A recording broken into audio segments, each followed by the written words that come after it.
ইসলাম হুকুমাত কায়েম করতে চাই, ইসলাম হুকুমাত কায়েম করতে চাই। ইসলাম হুকুমাত কায়েম করলে কি হবে? বাংলাদেশের সমস্ত গরিবরা দরিদ্র সীমার উপরে চলে যাবে। ইসলাম হুকুমাত হলে আমার মা বোনরা ধর্ষিত হবে না।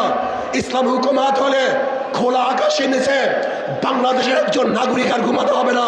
যদি ইসলাম হুকুমাত হয় বস্ত্রহীন একটা মানুষ বাংলাদেশে থাকবে না।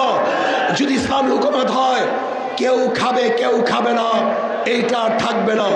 কেউ দশতলায় কেউ নিচতলায়, এই বৈষম্য থাকবে না।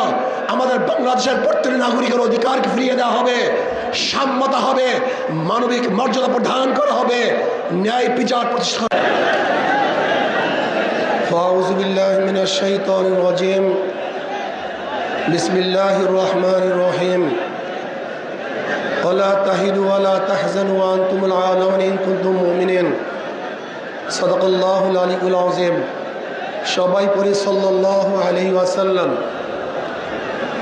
৮ দল কর্তৃক আয়োজিত আজকে এই মহাসমুদ্রের সম্মানিত সভাপতি, প্রধান অতিথি, সকল দলের নেতৃবৃন্দ, উপবিষ্ট ইসলাম প্রিয় দেশপ্রেমী ভাইয়েরা আমার, আমরা বারবার ভূখণ্ডকে স্বাধীন করেছিলাম। ব্রিটিশের বিরুদ্ধে আন্দোলনের সূচনা মুসলমানই করেছিল। ভেবেছিলাম ব্রিটিশ এদেশ থেকে পালালি মানুষ শান্তি পাবে, মুক্তি পাবে। কিন্তু আমরা কি দেখলাম? ব্রিটিশ এদেশ থেকে চলে যাওয়ার পরেও বৈষম্য দূর হয় নাই। আমরা ভেবেছিলাম মুসলমানদের জন্য আলাদা ভূখণ্ড করতে পারলি মুসলমান শান্তি পাবে, মুক্তি পাবে। মুসলমানের আন্দোলনের কারণেই আমরা পাকিস্তান পেয়েছিলাম। কিন্তু আমরা কি দেখলাম? বৈষম্য দূর হয় নাই। আবার ৭১-এ এই বৈষম্য দূর করার জন্য সাম্য, মানবিক মর্যাদা, সামাজিক ন্যায় বিচার প্রতিষ্ঠিত করার জন্য আন্দোলন করলাম, সংগ্রাম করলাম, দেশ স্বাধীন করলাম। ভেবেছিলাম বৈষম্য দূর হবে, মানুষ মুক্তি পাবে, শান্তি পাবে। কিন্তু আমরা কি দেখলাম? সেই ৭১ থেকে ২০২৪ পর্যন্ত যারা শাসক ছিল, যেই দলগুলি শাসন করেছে, মানুষের বৈষম্য দূর করতে পারে নাই, মানুষকে শান্তি দিতে পারে নাই, মুক্তি দিতে পারে নাই। আবারও বৈষম্য দূর করার জন্য আপনারা জানেন ২০২৪ জুলাই আগস্টের আন্দোলনে মানুষ আবারও জীবন দিয়েছে, রক্ত দিয়েছে। মানুষ, হাজারো মানুষ বন্ধুত্ব গ্রহণ করেছে, অন্ধ হয়েছে, বিকলাঙ্গ হয়েছে।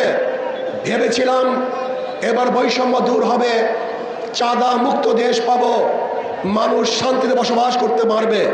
কিন্তু আমরা কি দেখলাম? ২০২৪-এর জুলাই আগস্টের আন্দোলনের পরে আবারও খুন, খারাপি, ধর্ষণ, অবিচার, চাঁদাবাজি, জুলুম, অত্যাচার। মানুষ শান্তিতে নেই, মানুষ মুক্তি পায় নাই, চাঁদা মুক্ত দেশ গঠন করতে পারে নাই, আমার মা বোনদের ইজ্জতকে রক্ষা করতে পারি নাই, ব্যবসায়ীদেরকে ব্যবসা করার সুযোগ করে দিতে পারি নাই। আজও বাংলাদেশের হাজারো গরিব না খেয়ে ধুকে ধুকে মরছে। আজকে আমাদের বাংলাদেশের মেয়েরা ইজ্জতহানি হচ্ছে। আজকে ব্যবসায়ীরা ব্যবসা করতে পারছে না চাঁদাবাজির কারণে। এই দেশ আমরা চাই নাই, এর জন্য আন্দোলন করি নাই, সংগ্রাম করি নাই। ইনশাআল্লাহ আগামী তার একটা আন্দোলন হবে, যে আন্দোলন হবে চাঁদা মুক্ত আন্দোলন, জালেম মুক্ত আন্দোলন, ধর্ষণ মুক্ত আন্দোলন। সমগ্র জালেম থেকে বাংলাদেশ উৎখাত করতে হবে ইনশাআল্লাহ। আমরা কি চাই? আগামীতে ইসলাম হুকুমাত কায়েম করতে চাই, ইসলাম হুকুমাত কায়েম করতে চাই। ইসলাম হুকুমাত কায়েম করলে কি হবে? বাংলাদেশের সমস্ত গরিবরা দরিদ্র সীমার উপরে চলে যাবে। ইসলাম হুকুমাত হলে আমার মা বোনরা ধর্ষিত হবে না। ইসলাম হুকুমাত হলে খোলা আকাশের নিচে বাংলাদেশের একজন নাগরিক আর ঘুমাতে হবে না। যদি ইসলাম হুকুমাত হয় বস্ত্রহীন একটা মানুষ বাংলাদেশে থাকবে না। যদি ইসলাম হুকুমাত হয় কেউ খাবে কেউ খাবে না, এইটা আর থাকবে না। কেউ দশতলায় কেউ নিচতলায়, এই বৈষম্য থাকবে না। আমাদের বাংলাদেশের প্রত্যেক নাগরিকের অধিকারকে ফিরিয়ে দেওয়া হবে, সাম্যতা হবে, মানবিক মর্যাদা প্রদান করা হবে, ন্যায় বিচার প্রতিষ্ঠা করা হবে ইনশাআল্লাহ।